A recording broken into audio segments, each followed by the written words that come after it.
Welcome to the Tevora Talks InfoSec podcast and daily news, brought to you by Tevora. Welcome back, everybody, to another episode of Tevora Talks. I am your host, Cash, joined always by my co-host and partner in cybercrime, Matt Mosley. Matt, what's going on, man? How you doing?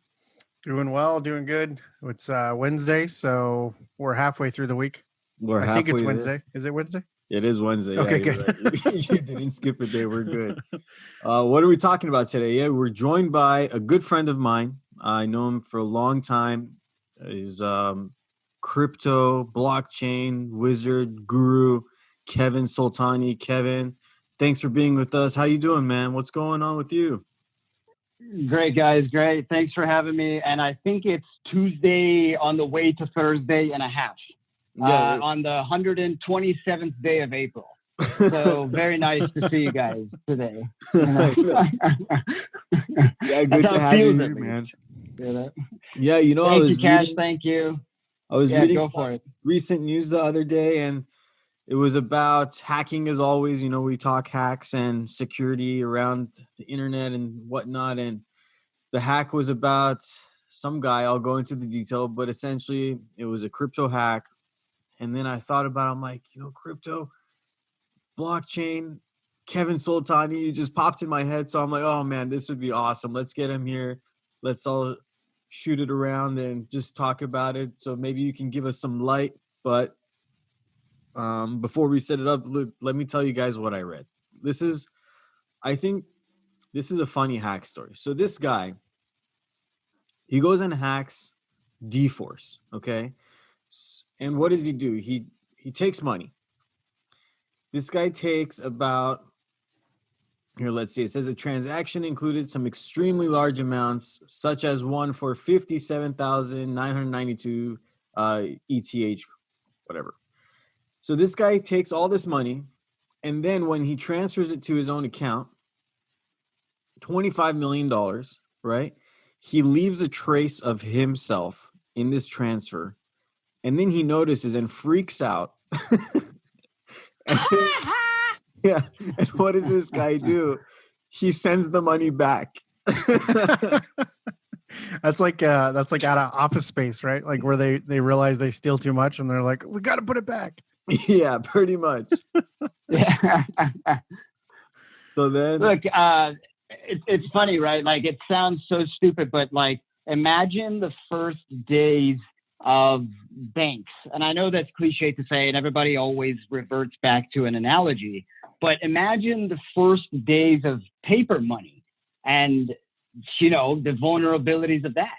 So I always like to refer when I hear to something like this, it's like, what did it mean for me, my life, or my ancestors, you know, to get to here that I'm thinking that a digital currency was hacked and returned as being a funny story. Whereas this, you know, we heard it, the Office Space, that was a funny story, but then imagine the first paper money, the vulnerabilities there, you know? Yeah, I mean, I guess vulnerabilities are there, but, you know, I was talking to Matt about it. I'm like, everybody knows blockchain. They've heard it. We've heard it. Crypto this, crypto that. But, I mean, do I really know what it is? I don't know, Matt. Like, nobody cares. Nobody cares. No, I'm just kidding. That's total lie. I'm actually super interested in blockchain. Yeah, I'm like super interested, and I was trying to like read a little bit about it and watch some like, you know, blockchain for morons videos. You know what I'm saying? But dude, Kevin, shed some light, man. What is blockchain? Like, shed some light. I've done this on stage a few times in different, like, so I had to go to Turkey and most of the crowd was wearing headsets.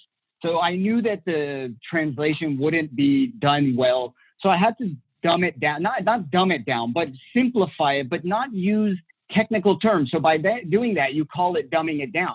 And I couldn't do it better than what Deloitte had said on their website, whether it's from them or their source or whatever. I just like the way it was written. So I'm going to read it word for word, and then I'm going to tell you what that means, again, in my layman terms. So here we go.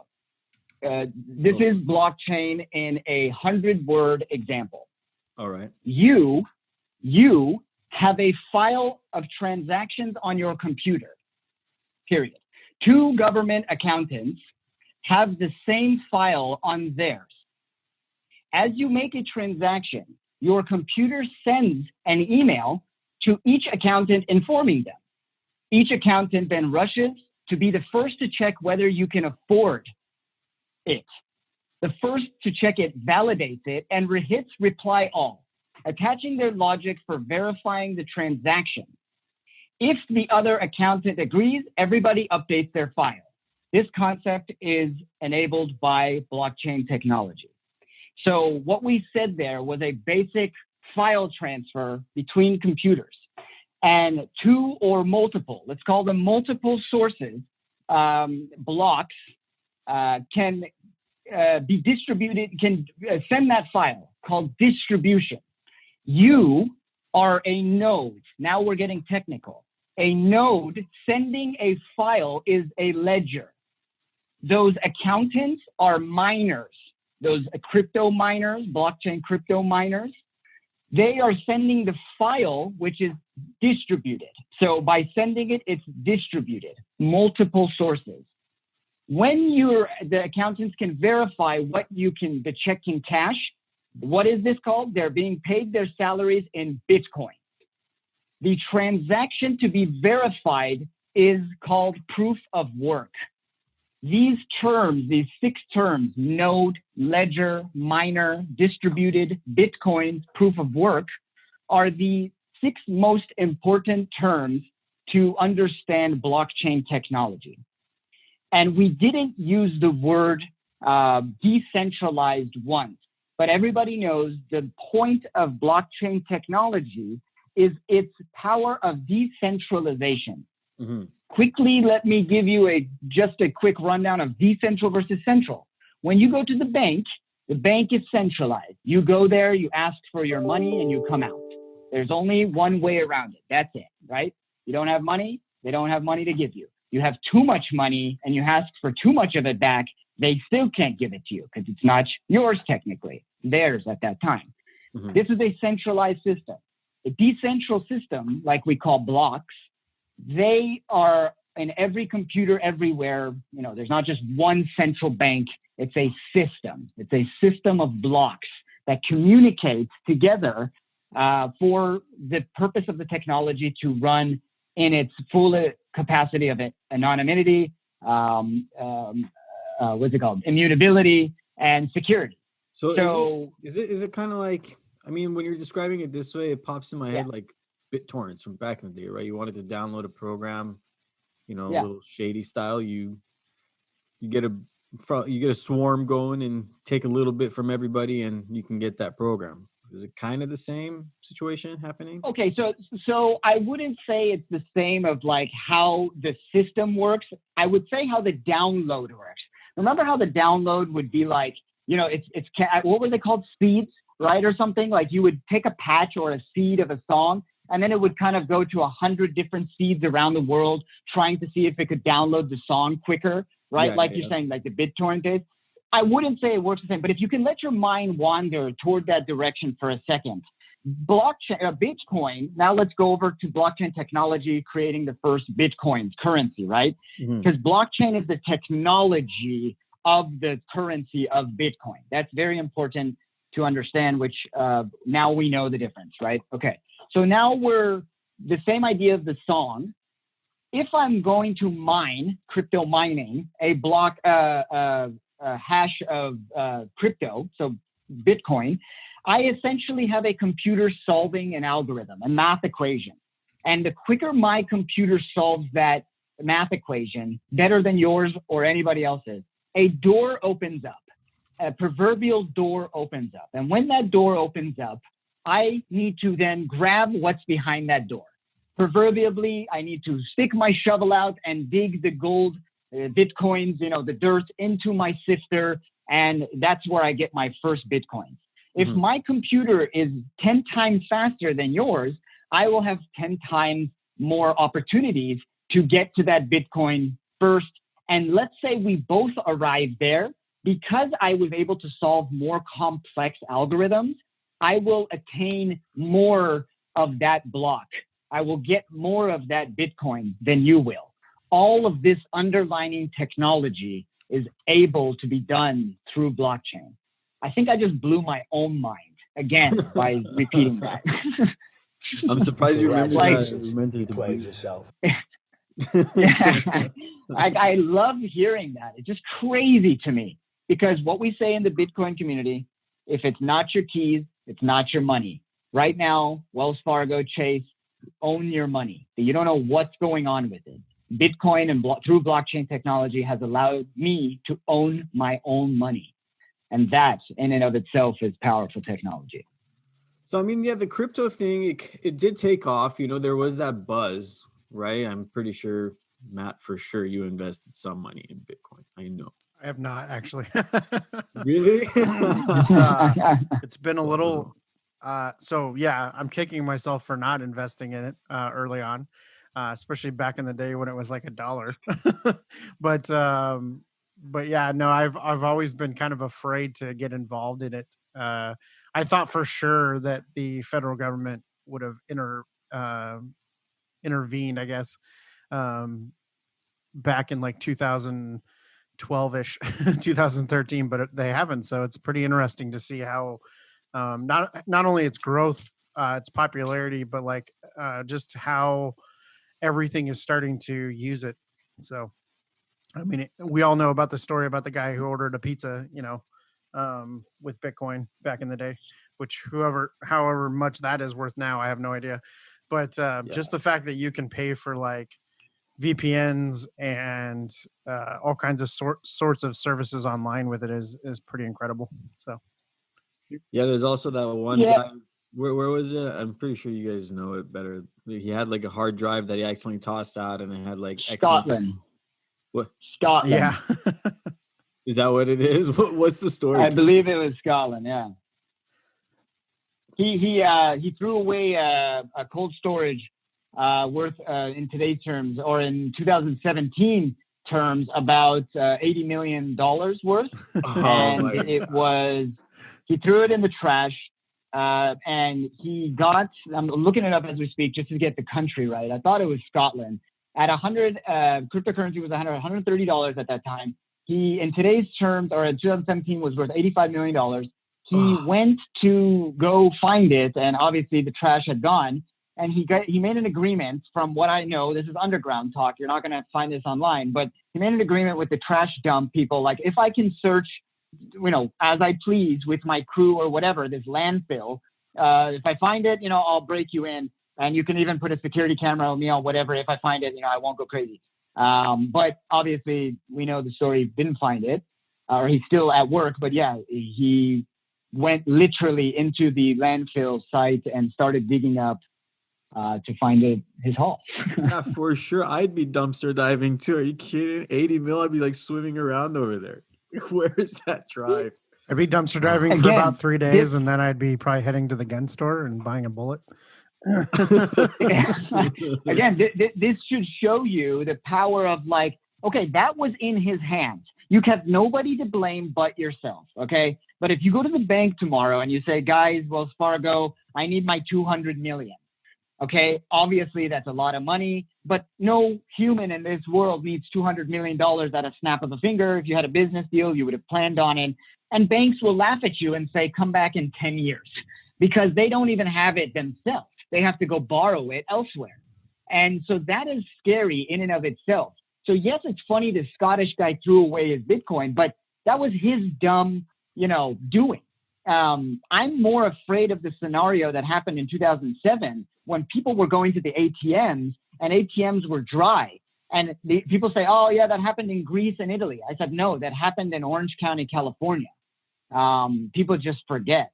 So I think that, the decentralization part of it sounds really kind of drug dealery, protect my laundered money, stuff. But if you let your mind wander about the banks and what they're actually doing for us after 2007, this technology and this money, this new currency is very, very, less liquid, less non-liquid as you think. Just all I got to say is look at what Bitcoin's done in the last 48 hours.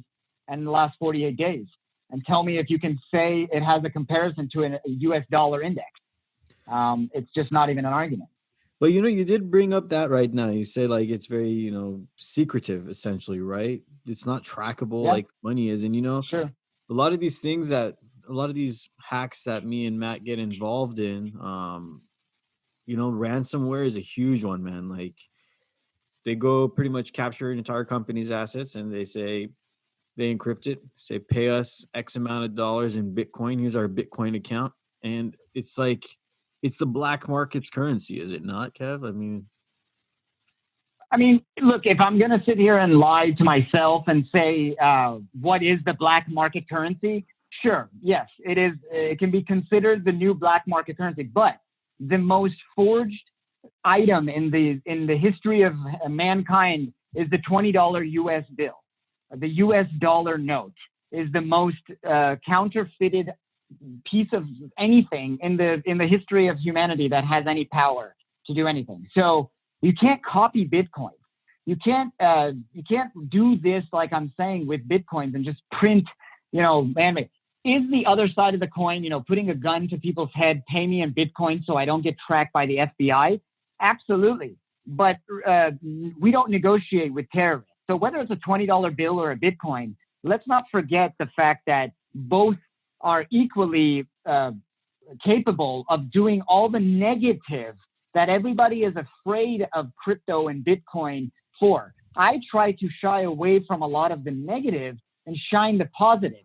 But to answer your question professionally and bluntly, yes, it's the only currency that we know of that is anonymous in large sums, hundreds of millions of dollars you can transfer for pennies on the dollar, and it's anonymous. So for that reason, you see countries, Bulgaria is one of the largest buyers of Bitcoin. Not ironic that they're one of the largest communist nations building software technology. They're not communist by name, but by history and by effort. Ukraine, Russia, China, Iran, Venezuela, Argentina, the FBI, these are the largest holders of Bitcoin. So when you talk about its counterfeit or, not counterfeit, the fraud and the negatives, remember these names that I just said that are using it actively. And that's pretty interesting because the correlation between kind of threat actors is from those regions. So I wonder what kind of connections we could make there for, Bitcoin purchases being done by the government or just Bitcoin purchases, not purchases, sure, but, acquiring Bitcoin from, as individual parties. Is it the government or is it just by region that we're grouping this together? But that is pretty interesting because, Russia, China, North Korea, right, Ukraine, these are all the major players in especially in the ransomware arena. So, right. Yeah. It's not ironic also that these 5-10 countries that I just listed are also the most educated by PhD engineering and computer science degrees of the entire world combined. Russia, Iran, and China give more PhD degrees in computer science than America and the whole West combined. So you got to put it as like, is it an educated thing that they're doing, or is it really negative and so counterfeit, all those buzzwords you can use for what Bitcoin was during the Silk Road? Or can we say that it's their breath of air? The West has such a lock on the dollar and the technology of the central banks that the only thing they can do to come up for a bit of water or a bit of oxygen is to create their own money. And what better way to have a technology so, immutable, so anonymous, so strong, really, in technology purposes that they're using for the purposes of their trade, cross-platform, cross-country payment systems where Iran and Venezuela come in. Why shouldn't these countries that hoard more oil, natural gas than the West combined, why shouldn't they have a voice to speak upon their trade? I don't care what politics says about sanctions and stuff. I'm talking pure business. Yeah. Well, and I think that's your mind part of why it's popular, right? Yeah. Is the sanctions, right? You can acquire money and acquire goods whether legit or not, I mean, you know, they can be perfectly legit, but you don't have to worry about sanctions and taxes and all that stuff because it's, like you said, decentralized. So pretty interesting. So, but let me ask you this, Right, and just to kind of yeah, bring it back to, I guess, what was on my mind about it is, this guy, they got hacked, they took his money, Bitcoin, etc. Like yeah. how, you say crypto is blockchain essentially, right? Yes. I'm laughing because I am already ready. I'm ready to go. How secure is it, man? Like, okay, this guy had his money on a hard drive. Yeah. What's stopping me So from look, in hacking crypto, some dude because sure. like just taking his data and then now it's my money. Okay, look, in this exchange market, in crypto and blockchain, this guy or this company, it was obviously a little amount, right? 25 million sounds like a lot, but in crypto exchange talk, it's pennies. Let's go back to an example of 2013, where the largest amount of crypto was hacked. A Bitcoin was hacked for, a purpose of hacking. This was 230 million, give or take, dollars at that time's money. It's billions in today's. It was called Mt. Gox. Mt. Gox was a reference to Magic the Gathering. Magic the Gathering was that Magic game, the card game we used to play back in the day. Yeah. And Mt. Gox was their exchange, right? How funny that a fantasy fictional game turned into the biggest crypto exchange at that time. In 2013, they got hacked for $230 million. I was a part of it. My friends in Amsterdam were all a part of it together because we all had our money together at that time. We were all just with my friend Sheddle, and he graduated with Sergey Brin of Google at Stanford together. And he was the smartest person I know. And he said, man, we got hacked. I said, bro, what do you mean we got hacked? You're the guy who said this would never get hacked. And at that time, he said, there's no way. There's no way. It has to be an inside job. Okay. Years later, the guy who ran Mt. Gox, he disappeared overnight. He's dead. We don't know. He's a French guy. He said he didn't do it. Okay, well, that's BS. There is no way for such a secure database to not have an inside job attached to it. Look it up. I'm not going to even go into the millions of stories that you can find into that. And how ironic that in the U.S. government or even in small businesses, there's a ton of this stuff going on. So why can't it be that the hack just means an inside job, a bad trade, a bad egg? Okay, let me tell you what can happen if you actually get hacked. And this is going to sound funny, but you guys are in security, so you'll appreciate this. What was Stuxnet? Stuxnet was the most infective virus for a computer, very highly political, doing highly political things. Stuxnet was leaked, right? It was leaked. Some say it was even a drunk Japanese guy leaving it at the bar on a USB stick. We've heard millions of different things. Right there, that's it. You leave your hard wallet, your storage, at your friend's house, or you list the 24 key passwords because you're drunk one night, and you left your phone, or they hacked your phone and you had too much information on the notes. Very low-level hacker stuff. I'm sitting in a Starbucks. I'm the owner of dForce. I start to check my exchange. I start to check my company, whatever. Boom. Hacker takes over, gets into your wallet. These are really low-level hacking stuff. It's either kindergarten or PhD in blockchain. So you either are an inside job and you leaked all that, or like by inside job, I mean you knew the system. You knew something that was vulnerable because there's just no way. Or some stupid thing happened. They hacked your smaller system to get into your bigger system. Yeah. I mean, I know a lot of stuff that goes on right now is like, just even phishing emails. Malware will get on the system and then it immediately starts looking on the hard drive for any kind of wallets related to, cryptocurrency, so that it can hijack those wallets and give them back to whoever the attacker was. So a couple things just to pull back a little bit on what you were saying. One, I went on the record that Cash admitted to playing Magic the Gathering. Yes. Two, I don't know about the Stuxnet, the Japanese USB thing, but I will say that was an inside job. Just because we know that the machines that were infected initially at the Natanz nuclear facility were air gapped. So it had to have been someone who worked in the facility that initially spread the first 5 infections. So that's it. I love Stuxnet, so we can talk all about Stuxnet if you want. Oh no, you're absolutely right, because it went all the way back to that Dutch mole guy, right? It went back to that Dutch mole who, for lack of a better term, came out or they found out or whatever. But whenever you hear of stories like that, you always know that the conspiracies behind it, like the Japanese guy at the thing, you actually start to believe it, because it does take that something stupid for something big like this to happen, right? You guys know way better than me that the smarter you are, the dumber your mistakes are, and in cybersecurity, it's just a slip up. It's just a bad egg in this case. And so blockchain is no different. Binance had a hack. Binance is the world's largest crypto exchange. They're Chinese run. And in my opinion, call me crazy, it's actually very well run.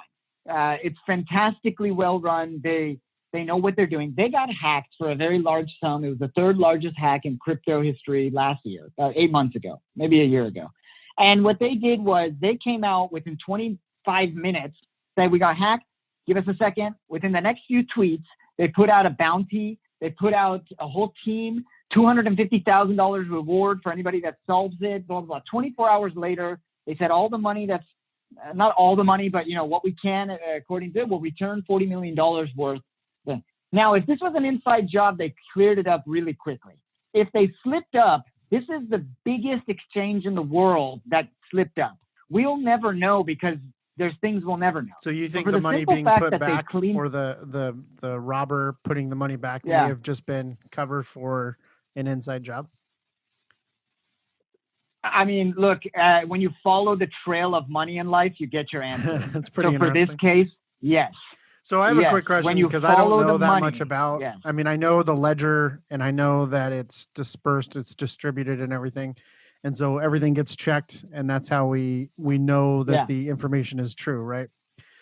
If we know a hack occurred, is there any way for the entire community or everyone's ledger to roll back to, I guess not, because you have multiple transactions, but I was wondering if there's a way to roll back to like a certain time when the ledger was correct before the hack, but I guess not, because you've got thousands of, if not millions, people transacting. So.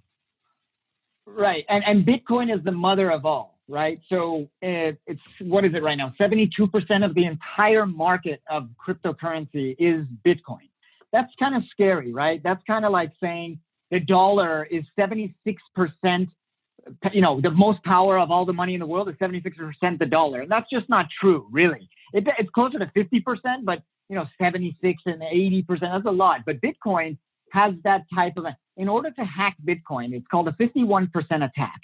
You need to attack exactly that. It's 51% of the net, which will take, I don't know, I did not me, but the calculations online, something like 4 million years. If you take all the computing power of the world to, use at one time to hack Bitcoin, it'll take like 4 million years.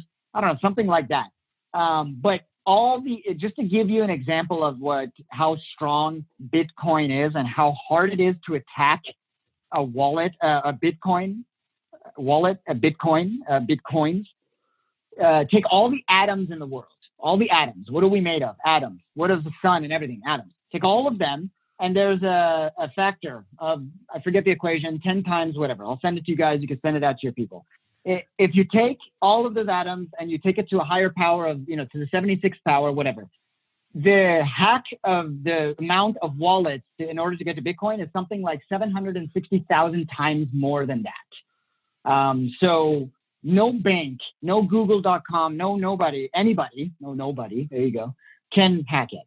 So for that reason, safer than going into, local, shout out to Bank of America, which I don't bank with, but because I guess shout out to Bank of America. They have they still haven't done 330,000 applications for hungry Americans on PPP. Yeah, so, shout out in the bad way. I don't like Bank of America. Add that to the, but I mean, I guess add that to the list of other crap that they've done. But anyways, yeah, like if 100 robbers showed up at the local Bank of America, they'll be able to rob that bank. Essentially, comparing to what you're saying, then yeah, the money in the decentralized bank of Bitcoin it's safer. You know, you can't really get into it unless it was an inside job, or I personally didn't secure my account and left my thumb drive laying around. And somewhere. there's a lot of different layers of that security. Again, I'm on a security podcast with two experts here that really need to teach me. Imagine how easy, it's very easy to hack security from a local Starbucks. And imagine the information you can get just on any Joe Schmo's life. Let your mind wander toward the blockchain world, crypto world. We moved off of blockchain, just started talking crypto a lot. And imagine how easy it becomes to hack someone's wallet if they don't take the proper steps. So now, but here's the difference. So like, let's say, you know, client X, their bank account got, you know, their computer got compromised. The guy went in and wire transferred money from his bank account to the hacker's bank account, right? Okay, you can trace that. Yeah. The bank will probably be able to reverse the transaction somehow. But if I send it from my wallet to another wallet, who do you call? Like, how do you get that back? Or is it like, is it gone once it leaves? Yes, absolutely. If you mistype a key for someone's wallet, it could go into someone else's wallet. There's no law, there's no overarching person or society to manage or govern that. There's no FDIC insurance if your exchange goes belly up.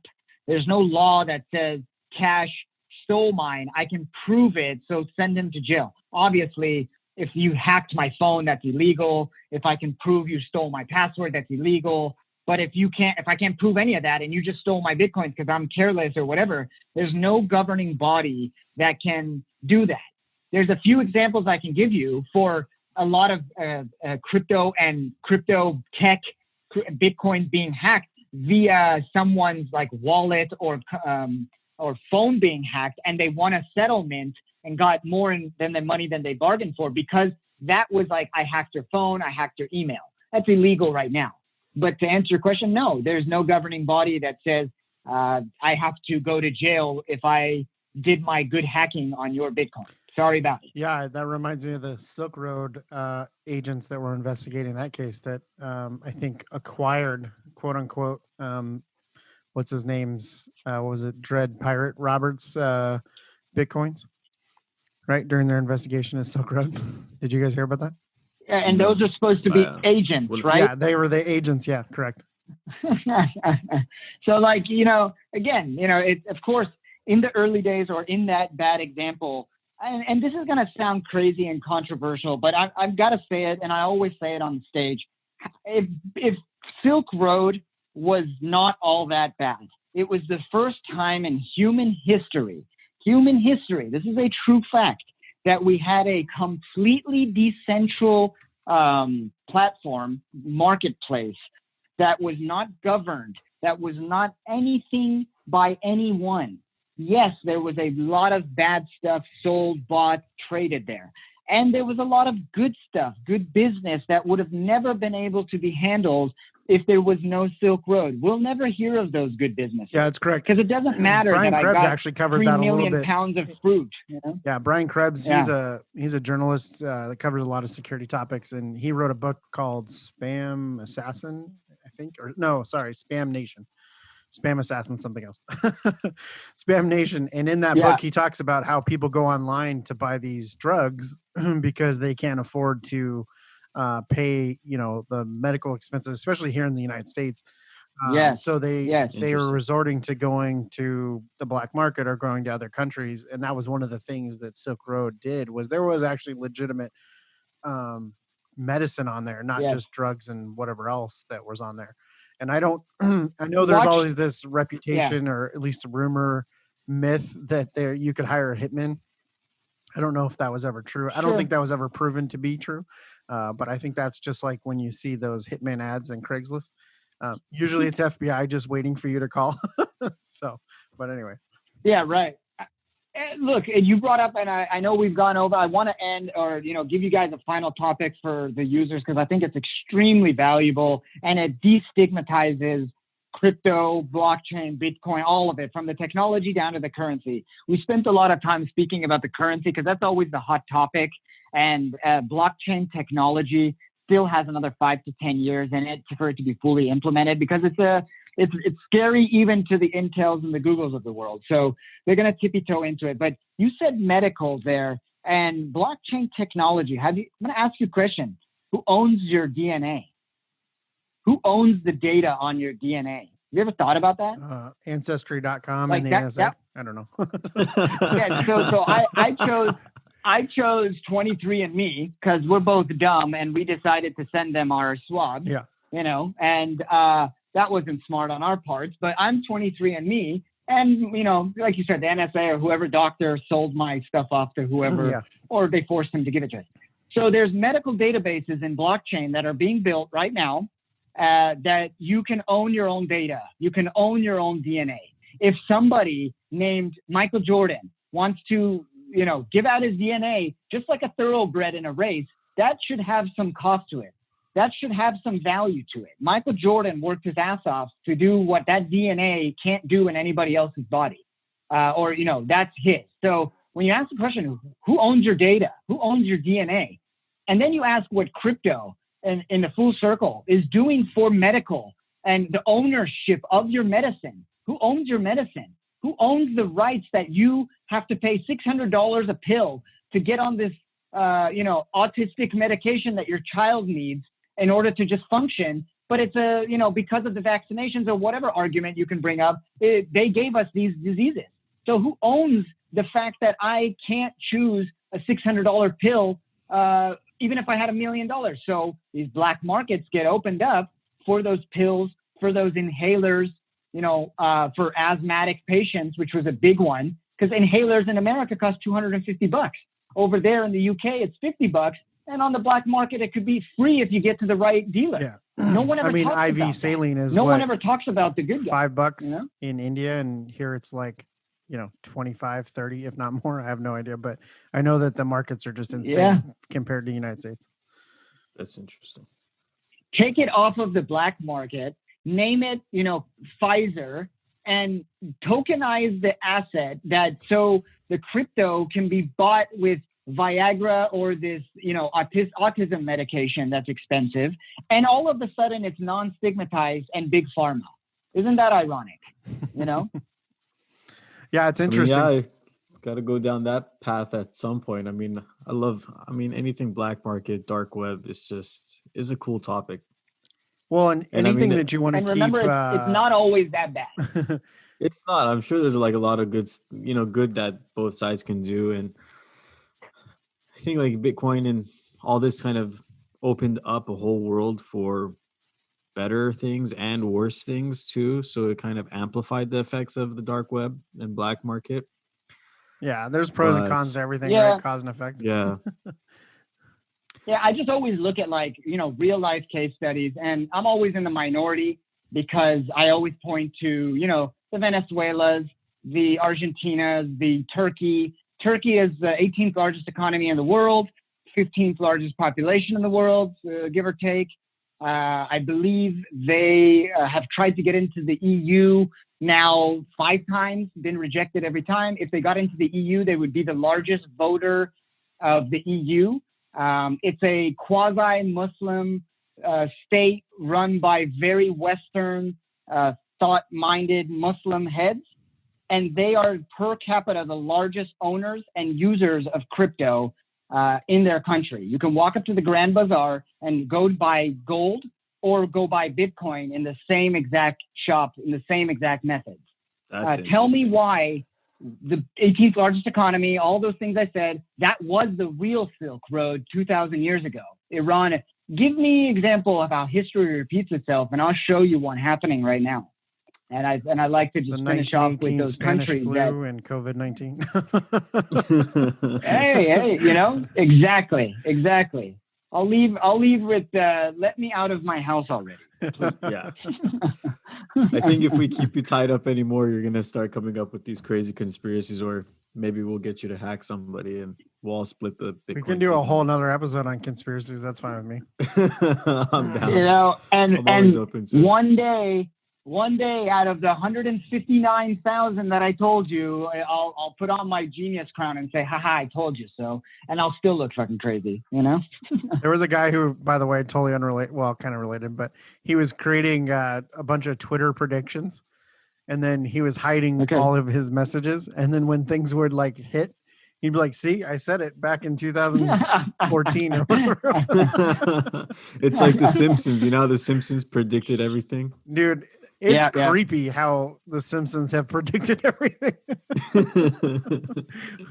You know, there's signs everywhere in front of us. I'm a true believer of history repeats itself. So less of a conspiracy theorist, more of like a history repeats itself theorist. And if you look at the way everything's happening right now, there's a lot of things shifting and changing. So I'll leave you with the enthusiast thought of please give it some thought. If you don't own any Bitcoin, not crypto, Bitcoin, don't waste your money on anything else.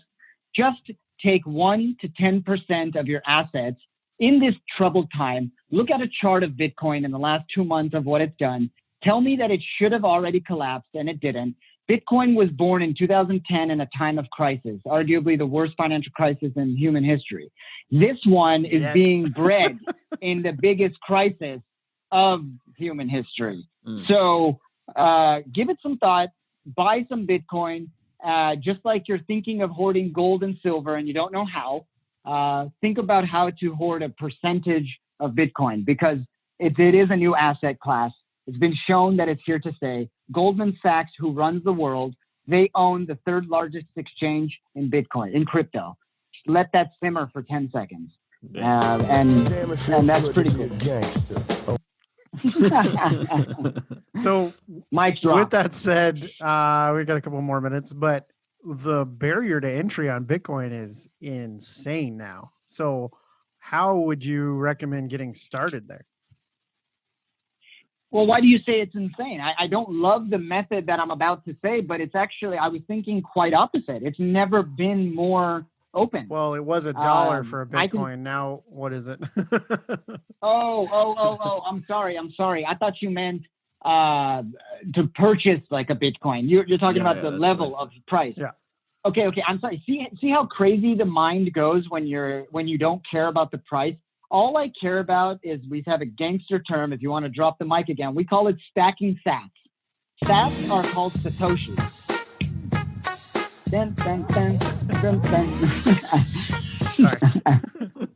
Dropping stacks. I love Is that what it was? Podcast. Dropping stacks? Dude, it was. I'm looking Bitcoin. Stacked. Oh, okay. Bitcoin was what, 5,900? Like literally 1 month ago today. Now it's at So 77. Stacking sats is SAT, short for Satoshi. Satoshis is the moniker given to the decimal points of Bitcoin. You can think about it like that. That's the most layman terms I can say. All those zeros you see, like 0.000 equals this, those are all called Satoshi. Okay. We don't call them pennies and dollars, we call them Satoshi. So you have X amount of Satoshis. So when you're stacking sats, you're stacking Satoshis, which means you're accumulating more Bitcoin. And that's what all I care about is 0.1 at a time, 0.01 at a time. I don't care what the price is. So you're building up to one Bitcoin through, or as many as you can for your future. Got it. Because what a world it would be to not own dollars, to not own any gold. Well, if the future is as bright as we think it is in the Bitcoin community, you're trying to just accumulate as many of the 21 million that are allotted for you, because there's only 21 million of these. And when it's done forever. Interesting. And what does that mean when it's done? It's done forever. Like, does that mean that right now there's 19 million, give or take? I'll look it up as we're speaking. Mine, 21 million Bitcoin are the allotted amount. That's all the amount of Bitcoin in its network. I'm not going to get technical because then you can let your mind wander to the other cryptos. They may have billions. Well, trillions. So that was my next question was, I know that there's a lot of different cryptocurrency, right. Ethereum, Litecoin. What is the next best one besides Bitcoin? Yeah, I'm not going to answer that because all I care about is Bitcoin. Got it. All I care about is Bitcoin. All of the other ones are technology. The Ethereum network is the strongest, arguably, technology, but it's not at the same time, because a game called CryptoKitties is its most successful, output. And that just shows to you, kind of the lack thereof of sophistication in crypto. But at the same time, Intel and Tesla and all these big companies, I've been using it for 3+ years. Just really quickly on that 21 million, there's 18.3 million Bitcoin in circulation right now. That means that you can only go out and find 2.5, give or take, million Bitcoins left. That's it.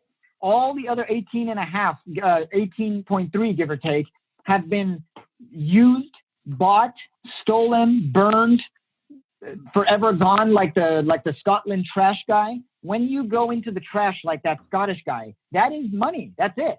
If someone finds that one day, it comes back into the system. If it never gets found, it's gone forever. It's burnt. So what happens when 21 million I'm buying gets used hard drives on tapped eBay out? Like, will the value just automatically shoot up because up for argument? It depends on its usage until we get to 21 million, and we'll see what happens until then. We don't care what happens to the price at 21 million per se when it gets to 21 million. What is it going to do? Is freaking China going to come and say, we're going to buy all the Bitcoin, or, obtain 50%, 51% of the market of Bitcoin, and then just literally turn it into our currency? I don't know. There's so many different theories out there that you can do. But it's not ironic that the country of Bulgaria, the FBI, and some of the other single largest, richest people in the world are the largest owners of Bitcoin publicly. And 38 million at a time, the FBI auctions off every now and then when it feels like it, because they quote unquote seized it. So February 3rd, there was 37 million confiscated and auctioned off from the FBI. God knows where those came from. That's crazy too, right? That is crazy. In fact, that was one thing we can talk about another time, but the actual, I always mess up saying this word, anonymity. For some reason, I get tongue tied on that word. I do the same thing. I wonder how much of it is actually anonymous, or have they figured out a way to, through metadata and everything, figure out where these transactions are and who they are. Like Bruce Schneer has a really good book called Data and Goliath, and it talks about how, like, just in phone calls, there's certain information we can glean from that. We may not know who the person on the other end is, but we know that this phone number called an abortion clinic this many times, and then all of a sudden in May it stopped calling. So we can come to two conclusions: the abortion went through, or they decided to keep the baby. Right. And so that I wonder what kind of metadata is kind of associated with these transactions, and, ransomware payments and all that good stuff. Like, how much of that is traceable? 100%. So it's interesting. Yeah, you nailed it on the dot. All I got to say is that the obvious ways of protecting yourself, 99% of the public doesn't know. That requires a PhD in cyber, security and cryptography. But that other 0.01% of society, which we're not protected even through our weak VPNs and what we think we are, trust me, every Bitcoin that you think is not traced is traced. So I don't want to just totally make my last 45 minutes bogus, but exactly. If you buy any of these auctioned Bitcoin, and if you don't take the steps necessary, like those PhD cryptographers know what to do, you're never going to have a truly anonymous Bitcoin. Yeah, no, I agree. Unless you mine it yourself too. That's another argument. Good luck with that, though. To buy it, yeah. I was a miner in 2011. That's how I started. I never bought a single Bitcoin in my life. Oh, wow. I've only mined them. Interesting. That's cool. Yeah, we get a lot of hacks where people will take over like an entire environment just to install miners on the systems so they can harness all of that, all the computing power. So yeah, free power. Yep. Hey, absolutely. Absolutely. Well, Kevin, man, dude, thanks so much for coming. Shared a lot of info. We'd definitely love to have you back, man. I know there's like a lot that we went into. I still want to talk about it, but for the sake of not boring everybody to death continuously, should I say, we'll save it for part 2 to be continued. But Kev, you want to give a little plug? How do people find you if they want to reach out to you? No, much love, you guys. I appreciate your time. I really, this was super interesting for me because you don't get to chop it up like you're having a beer about such a boring, topic. But, it's crazy how the time of the world we're in, just, love on each other, respect on each other. All I care about for the plug is LinkedIn. I truly believe this is the year of LinkedIn. Not to find a job, also to find a job, but to get your content out there, be professional, talk about what you like to talk about, and you'll learn some really cool stuff on there. I do a lot of content stuff on LinkedIn, just my name, full name at LinkedIn. Love you guys and can't wait for the next one. Hopefully we'll be together in the same room, right? Yeah, definitely. Post quarantine, we'll get together, have you guys all in the same spot. Hopefully get some video. We'll let you buy the beer though, since you have Bitcoin. Yeah, you buy the beer. We'll throw your link. I gotta always say this. I gotta always say this. Like the Bitcoin. Okay, sure. I'd love to buy you guys a beer. Show me a bar in California accepting my Bitcoin. How about that? You can send me Bitcoin money. I'll you'd be surprised, but Swallows Inn is pretty advanced in their. No, I'm just kidding.